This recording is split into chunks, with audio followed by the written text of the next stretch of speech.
Good morning, guys, and welcome to Kids Zone.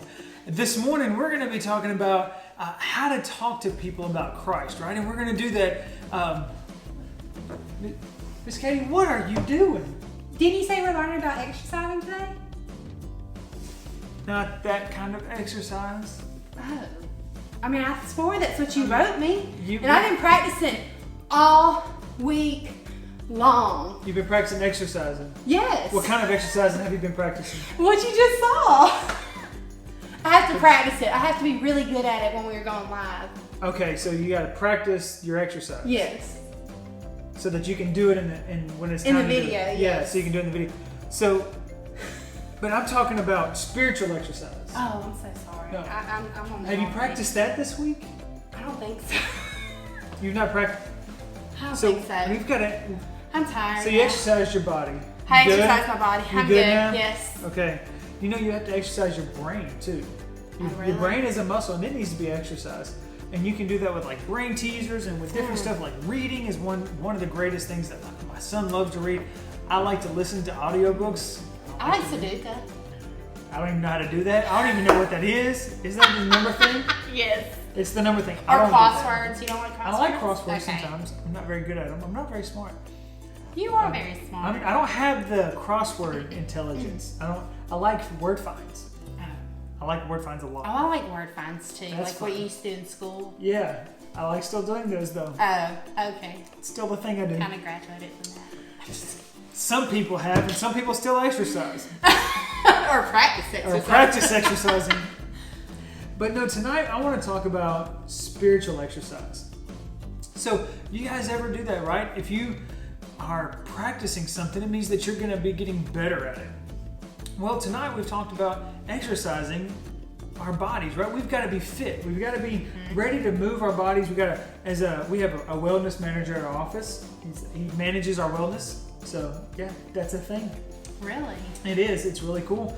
And he helps us with that. And his number How are you one, doing? I'm fat. I mean, what do you think? He really likes me because he gets to keep his job, mainly because of me. I mean, I'll that's be right really there it. with you. But one of the things he says all the time is just keep moving, right? So just keep moving your body. Just keep doing something.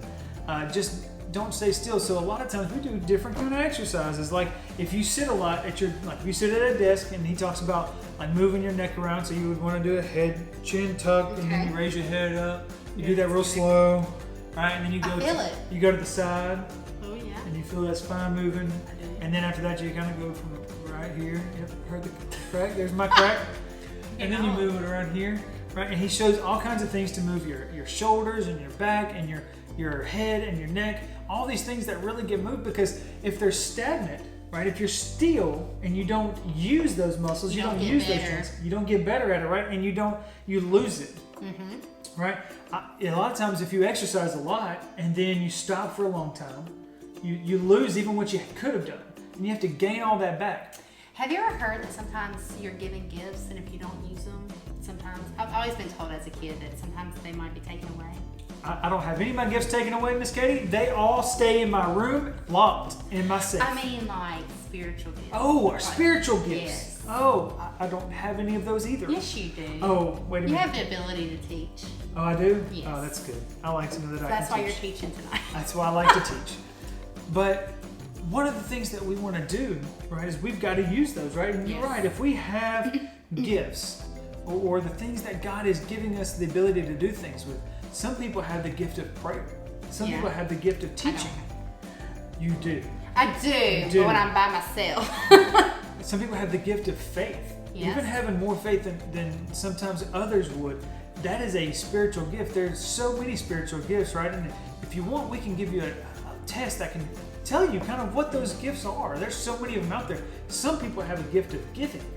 And that's a really cool gift. And sometimes some people will take that as, oh, they must be. But it doesn't have to be like giving money, right? No, it doesn't. And that's one thing a lot of people think is that must mean they're the biggest tithers. No, not necessarily. Some people have the gift of giving, and that can be anything, right? Sometimes it is money. Sometimes it's time. Sometimes it's of themselves. Yeah. Sometimes it's of their things. They just love to give. They're getting a way of doing that. There's a gift of hospitality. That's one of mine. That's also one of mine, which is that, and my wife and I built this house that we're in for God. And we say, God, if you can get us in this home, we want to use it for your kingdom. We want to use it for whatever you have in store for us. And ever since we built it, we've had very few people been able to come over just because of life. And then the coronavirus came. And honestly, you're the only person we get to see. So it's a great thing. Miss Katie gets to come over and we get to shoot these very soon. I think that is a great thing. And so it really is, because we don't get that otherwise. We don't get people to come over and we want to show people our home. We want to not just show them, look what we can do, but it's like, look what God has done for us, right? Look what God has done to get us where we are. And this is all God's. And it's a beautiful house. Thank you. You're welcome. God's house is beautiful. And that's how we look at it, right? So we have that abilities. But if we don't use those gifts, we begin to lose them, right? If I don't teach often enough, I lose it. I lose that ability. I have to get it back.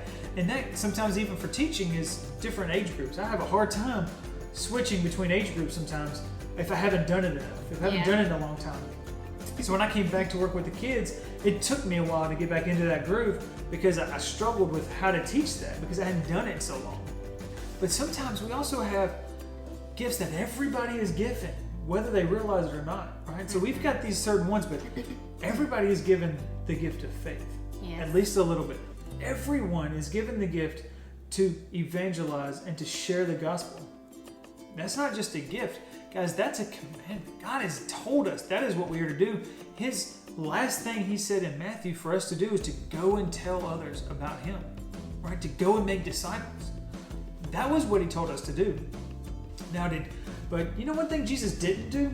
What did he not do? So, like with our wellness manager, right? He gives us like these videos. He gives us things that we can practice so that we can continue to move. He gives us weights. We have a weight room. We're given the tools to exercise and to be well, right? We don't always all use them, but we have them, right?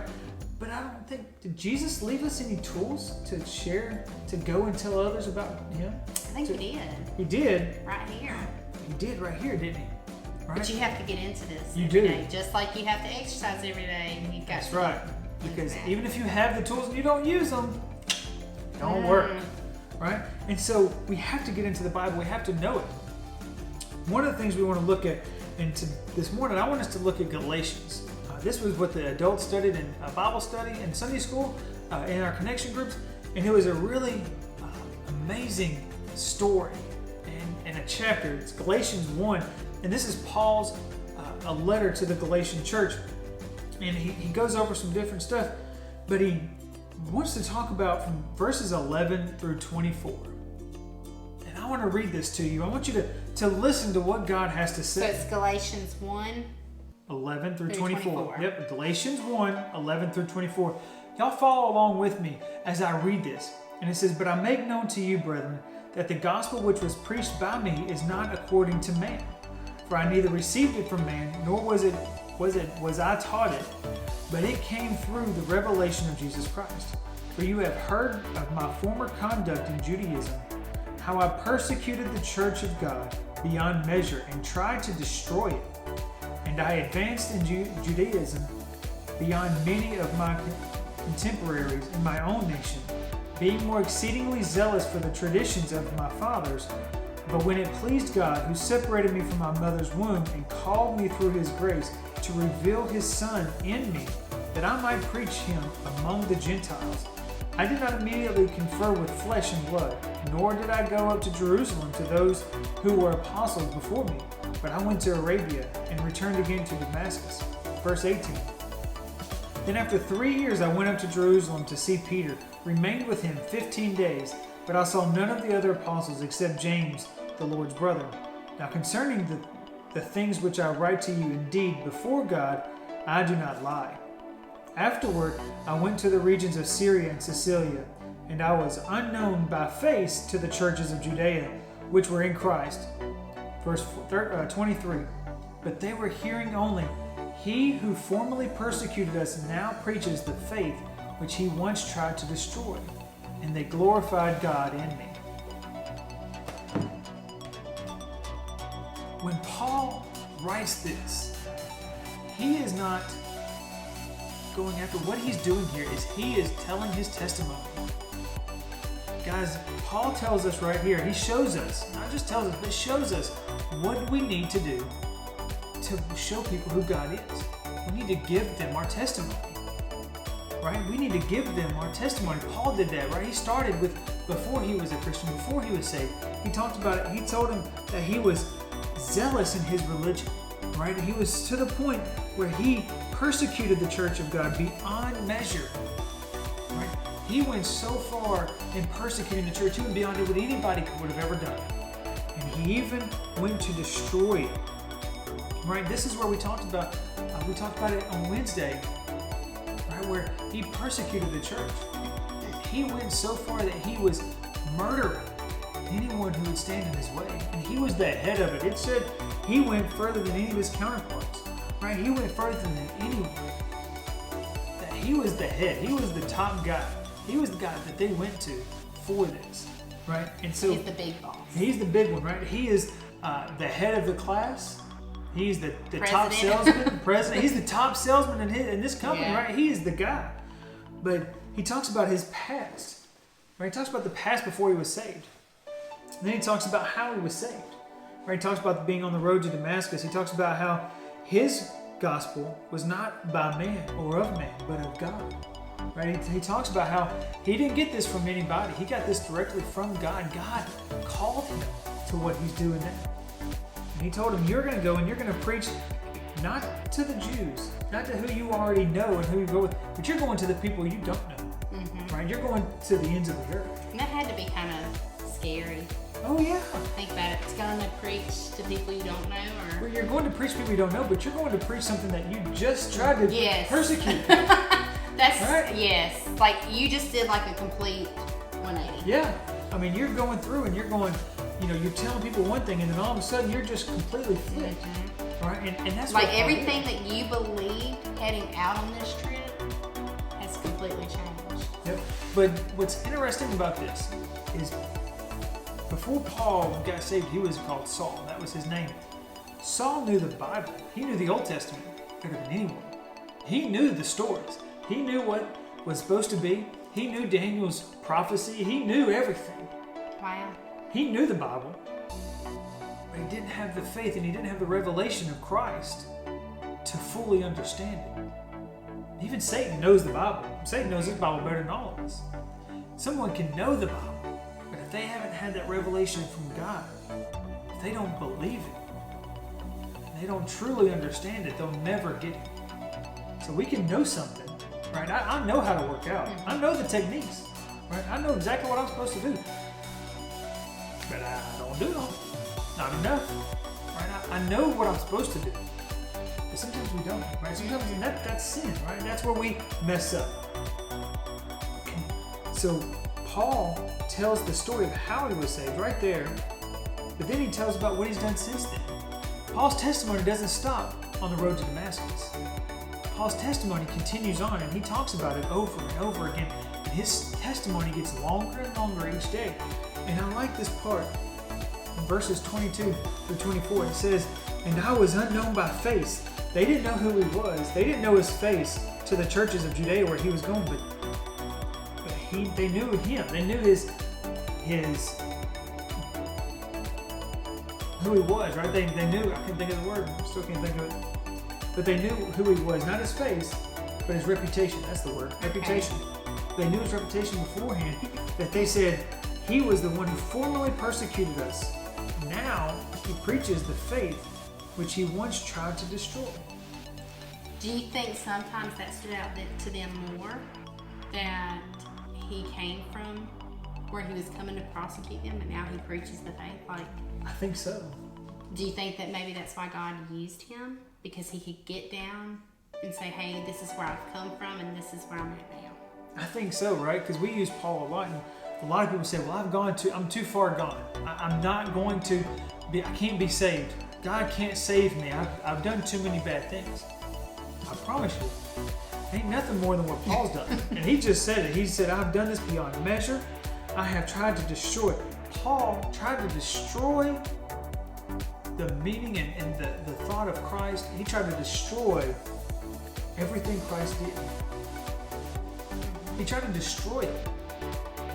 And yet God still used him to not only be someone who spread the word of Christ, but to be the most known apostle for him, to be the greatest apostle.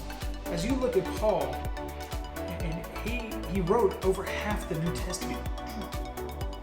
He wrote in the book that he was trying to condemn people for. He is known as one of the greatest apostles ever. Ever. But he was also the one who tried to destroy him. But God in the Bible picks people that would be less likely that somebody would pick. That's right. Because, I mean, think about it. You're probably sitting here today thinking I'm too young, I'm too little, maybe I'm too far gone, like you said, maybe doing bad things that I can't really pull away from. But God used the same type of people in the Bible. Oh, yeah. And they did amazing things. And so today you're thinking that, but God's using you probably as we speak. Oh, yeah.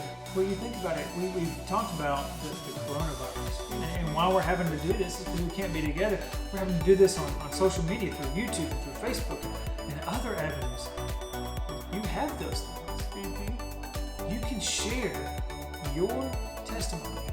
You can show people who God is. Your voice is so much louder today, 2020, than it has ever been in the past. Yeah. And just because you're 5, 7, 9, 10, I think 12. Yeah. You can make a difference. Think about that. Last week we challenged people to post pictures of them worshiping. Yeah. And we got several of them. We even had a 3-year-old worshiping. Yeah. Telling me what song she wanted me to do. So think about that. 3 years old, and we used a 3-year-old to post these pictures to show you're never too young to be used by God. Sure. And so people were seeing this 3-year-old worship. We've seen where people are in their cars, thanking the nurses that are coming out. And I've seen little kids out there. I've seen kids drawing thank you with chalk on the streets and taking a picture, or different ways that just because you're a kid, you can make a big difference, just like these people in the Bible are. That's right. You don't have to wait your turn. You don't have to wait until you think it's right. You do that as soon as you feel God calling you to that. And God will call you at different points. And we've got a surprise for you at the end of this video, where you don't have to be a teacher to give your testimony. You don't have to be the pastor. You don't even have to be an adult to give your testimony. And your testimony doesn't have to be long. And your testimony doesn't have to really be this grand story, right? Your testimony just has to be how you were before and how you came to God. And sometimes your testimony gets further. It goes from how you met God, and that might be all your testimony is, because you may have just found God. And you go, but you know what? I haven't done anything with it. I'm going to move forward with that relationship. I'm going to try to be a better Christian. I'm going to try to tell people about Christ. And that's what God tells us to do, is once we find Him, is to study His Word, right? To know Him, right? We have to get to know God more. And the only way to do that is through prayer and through reading of His Word to understand what He wants us to do. But then it's to tell others about it, not to keep it to ourselves. So what I want to challenge you guys with today is I want you to use your voice, however it might be, to tell your testimony. What is your testimony? What is your relationship with God? What does it look like? In your words, not in our words. We don't want you to tell us what we think we ought to need to hear. But what do you have to say? What is your words? How are you going to exercise spiritually? Because the only way to do that is to tell people about Christ. That's how we exercise our spiritual walk. That's how we get better and stronger at it, is by telling more and more people. And you don't have to be the most knowledgeable one. I'll be the first one to say that I'm still learning. And you don't have to be embarrassed by that, because we're all learning something. That's right. Anytime that we read something, I learn something new. So you're being a witness to me, because I'm having to read these stories to teach you. So you're helping me grow. So I want to thank you for that. So I want to end this morning with us giving our testimony. Now, I did this with our Sunday school class to show them, and I asked the adults to do the same thing. I asked the adults to give their testimony and to do the same thing, to post it. Guys, it's really hard to tell another person your testimony. It's really hard, okay? Especially if you've never verbally given it out. If you've never told somebody your story of how you're prior to Christ, how you met Christ, and what you've done since then. Some testimonies are very long. Mine's pretty long if I want it to be, but I know how to be concise with it. I know how to tell the shortened version of it. But if you've never done it, it's very hard to do it in front of somebody. So it's easy to do it on your phone, because if you get it wrong, you can just delete that video and do it again, right? You can keep going. You can make those cuts. You can change it and make it what you want. So I'm going to tell you my testimony, and then I'm hoping Miss Katie can give you hers. My testimony started when I was very young. My mom had us in church from the time I was born. I can't remember a time I didn't go to church. And I remember every time going to summer camps as a kid that I would see my friends go up. And I would see them go up at different VBS, kids camps, different areas and different events. And I would always do that too. I would say that I said something and went forward, and I never did. Right? And I never thought I was ever getting saved. Every time I did it, I thought, oh, I didn't do it the last time. I wasn't real. I need to do it now. But I would always just kind of walk up there. I would never actually accept Christ. So when I was 13 years old, it was one of my first youth trips. And we went to the beach. And we were in this hotel, and we stayed in this hotel area, and I can't tell you the name of it. Don't know. I know we were in late July-ish of when this happened. I can't give you the date. You don't have to remember the exact date. If you know it, great. If you don't, it's okay. You need to know what happened that time. And I remember we had our youth leader was giving us a story, and he was telling us about Christ. And he said, if you've never accepted it, even if you've thought you've done it over and over again, I thought he was talking to me. And he said, you can do that now. And he told us how. He told us how to do it, the prayer of what to do, the ABCs, right? To admit that we're sinners and to truly understand that we are always going to sin, and we've got nothing to help us. Believe that Jesus Christ was born of a virgin, lived a perfect life. He didn't sin one bit. And then he died on the cross for our sins. And that he rose again on the third day to give us that freedom. And then we are to confess it. So he said, if you want to take that prayer, if you want to go that route, to go with one of the other leaders and to go and pray. And we went back to one of the hotel rooms, and me and the youth leader prayed. And I remember that. I remember finally getting it. Right? I remember finally getting Christ was in me. And it was a feeling like this weight had been lifted off my shoulders. Like I had a boulder on my chest, and it was gone. And what was really cool is I always remember this part, is that at the end of the weekend, the pastor asked, who got to see something further? Who got the most, who learned something from this trip? And I raised my hand and said I was able to be saved. And he said, well, for that, we've got a prize. And I won a huge thing of cheese balls. Oh, and wow. I always remember that. I don't remember many things else. I remember the cheese balls. I like food. But since I was 13, I always knew that God had things in my life. And he's always been leading me to coach, to teach, to show people different things. And when I was 19, I had just several weeks of just torture, right? Of just this horrible attitude. People were asking me over and over, what's wrong with you? Like something was wrong. And finally, I remember I was cutting lettuce at Food World when Food World was still open. And I finally said, okay, God, if you want me to be called into ministry, I'll do it. And I remember right then, that day I had people telling me, what did you do differently? You've done something, you're now better. Like my attitude completely changed. I had finally answered the call. I was running from God. I was running for his call into ministry. And I finally answered it, and my attitude completely changed. And so since then, I was 19, I've been working with students in multiple capacities. And I've loved every minute of it. What I've had God call me to do and to where he's led me has changed daily from that. So it's been an amazing ride on that aspect. So what's your testimony? How did you come to find Christ? Well, it's kind of funny because I was similar to you. I was raised in a family that unless you were sick, you didn't miss church. Even if you were tired, you had to get up and go to church. I was in church from the time I was little. I accepted Christ, or thought I accepted Christ, when I was really young at a vacation Bible school. They were handing out free Bibles to whoever got saved, and I really wanted one of those Bibles, and I remember praying that prayer. And, growing up, you always learn about the ABCs. You sing about it at vacation Bible school. You hear about it in Sunday school. So from then on, I thought I was saved. Well, God led me through some rough times.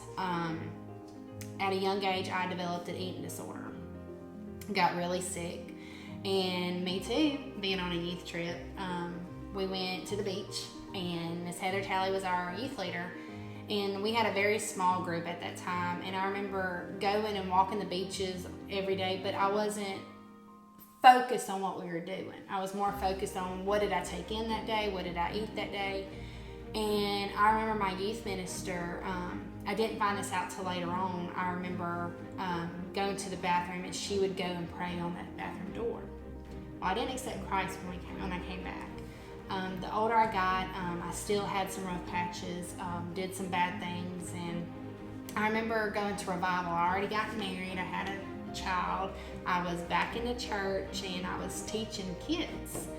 And we had revival at church, and I remember this lady getting up, and she's just sharing her testimony of how she went through this rough time too, where she lost her son, and how she went through rough patches like I did, and how God led her back to where she needed to be. And I sat there and I was listening to her story, and I was like, that's me, but in a different scenario. And it hit me right then that I had never accepted Christ in my heart. I said it, I played a good role, I did the things I needed to do, but embarrassment came upon me at one point where it was like, how can I walk in front of these people and say that and teach these kids? I've been teaching kids since I was a high schooler. Tammy gave me the opportunity, or Miss Lisa and Tammy gave me the opportunity to lead music at VBS's, to teach on Sunday mornings, and here I am, a mom, a wife, and I don't have God in my heart. And it was funny because me and my husband actually got saved a couple weeks apart. Mr. Derek being older, and you think that because I'm teaching y'all now that I probably accepted it when I was younger, Mr. Derek didn't get saved until he was older too. And so, and we've come a long way. And not the day after we accepted Christ did it become easy.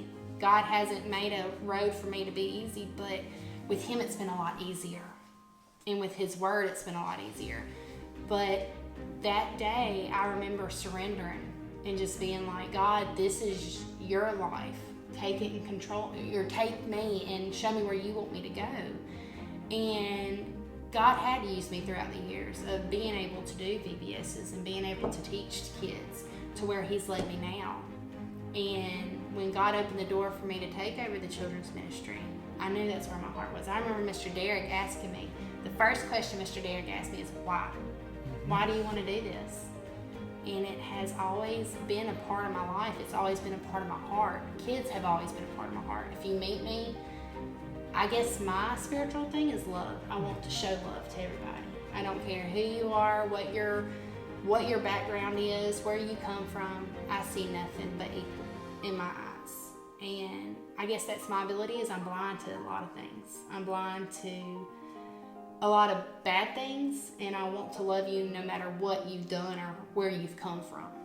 And so I guess that's my spiritual gift. And so when God opened that door, I had great mentors like Mr. Derek and Miss Tammy and Miss Lisa in my life that's pushed me to get to this point.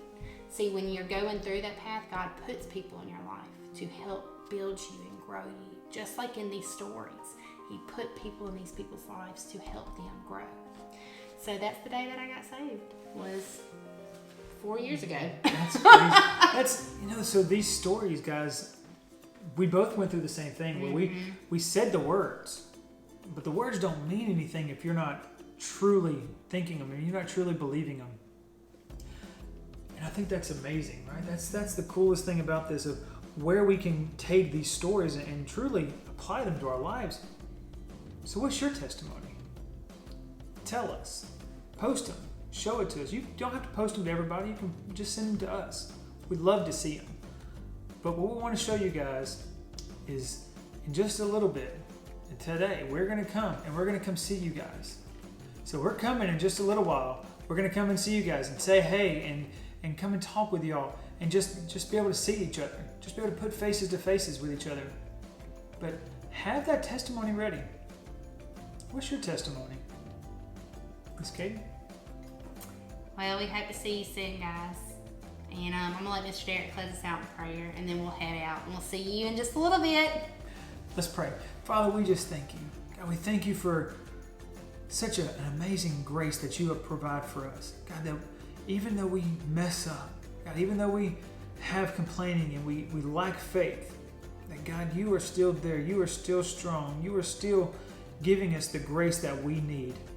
God, we pray that in everything, that God, you would show us how to build our strength in spiritual areas up. God, that we can show people who you are. God, we can tell people who you are. And God, we can tell them about our story, about our own stories. God, we just praise for you. We praise you for this. God, we just ask for the strength, God, for the courage to do that, and God, for the timing and the ability to do so. God, we just pray for each one of our students, God, that they are being strong during this time. That God, they're being able to see you in a way that they've never seen you before. And God, they're able to find a way to be in a relationship with you greater than they've ever been before now. God, we just praise you.